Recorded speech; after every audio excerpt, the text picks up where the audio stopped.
Ayan, tingnan natin kung ganito ang pag-i-install ng ano natin. Ayan, pag-i-install ng concrete post molder. Ayan. So, ayan na natin ng maayos dito ang pag-i-install nila ni Kuya Memer. Ayan. So, yung isa doon yan sa kabila. Ayan. Ayan yung concrete post molder natin. Ayan. Oh. Yan. Poste. Ayan. Ayun, may lock. Nilalagyan ng lock doon. Kabila. Tapos dito naman sa kabila. Ayan, may lock. Oh, tingnan niyo. Ayan mayroon lang lock diyan. Ayan. Ayan. Tapos dito naman yung isa. Ayan. So, isang seat lang ito. Isang seat lang to. Isang seat lang ng ano natin ito. Yun. 4x4 by 8 feet po ito mga idol Yan ang ito yung seat niya. Ayan. So tingnan natin ang pag-i-install dito nila ni Kuya Memer sa ayan.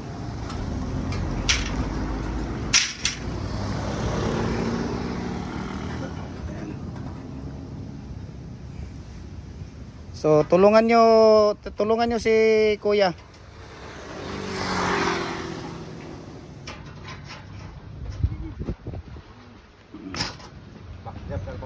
Ayan. Ito yung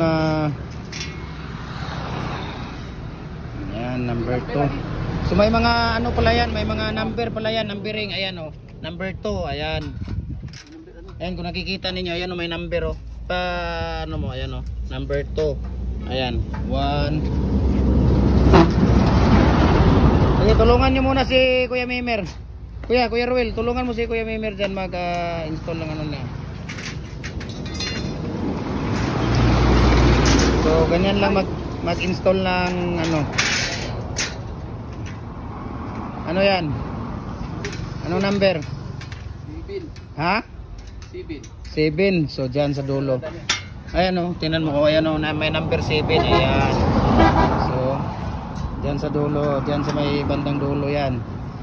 Ayan. So mga idol, ito po yung itatry natin i-install yung ano nating concrete post mold. No, ito ay ipapadala natin ito sa Luzon sa tawag dito sa Pampanga.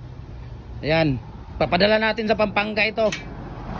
Dahil may nag-order sa atin doon sa Pampanga. Ayan. Papadala natin to doon. Mga ilang kilo kaya to lahat, Kuya Memer? Ha? More or less. More or less, mga ilang kilo kaya to? Mga 40 plus.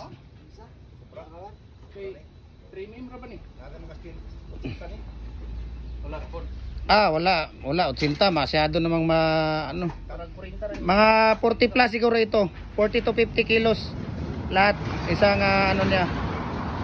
Ayan, so ganito lang po tayo magi-install lang ano. Sige. Sige, ilagay nyo lang yan dyan. So ang isa pala dito naiwan doon, yung number 8 dyan. So at least na-try na natin. Ayan, sige. Tingnan natin kung saang ano. Ayan, sige, ilagay nyo muna, para tapusin muna natin yung ano natin, pagbibideo natin para makikita ating mga kababayan at malalaman nila kung paano i-install itong ano natin, concrete post molder natin, no?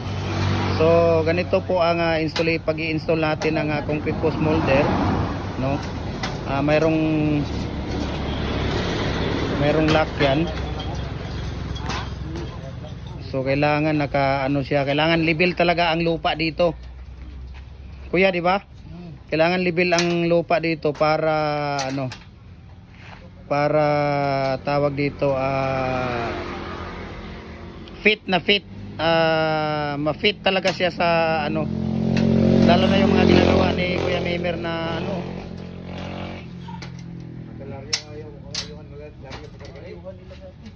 Ayan. So, yan na po mga idol.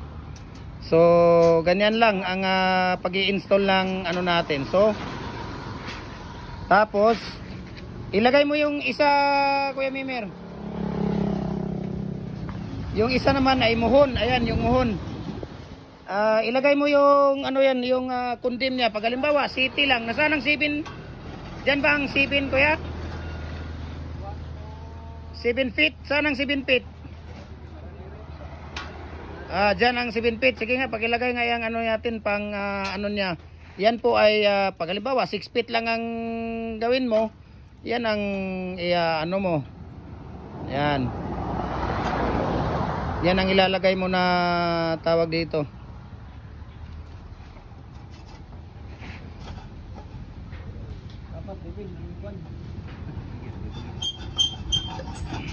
Yan.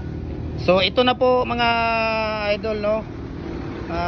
Ito na po yung set natin ng isang concrete post molder natin. So ito po talaga ang isang set niya. So sa sino pang gustong mag-order, please PM nyo lang ako at bibigyan namin kayo ng price list dito, Kuya Mimer. Bigyan natin sila ng price list dito at kung ilang kilo ito para malaman ninyo kung ano. Kaya thank you so much po sa ating lahat and God bless po. Ito namang isa ay muhon. Ayan. No. So ang isa dito naiwan daw ni Kuya Mimer sa pub shop. Babalikan na lang mamaya. Ayan. So thank you so much and God bless sa ating lahat.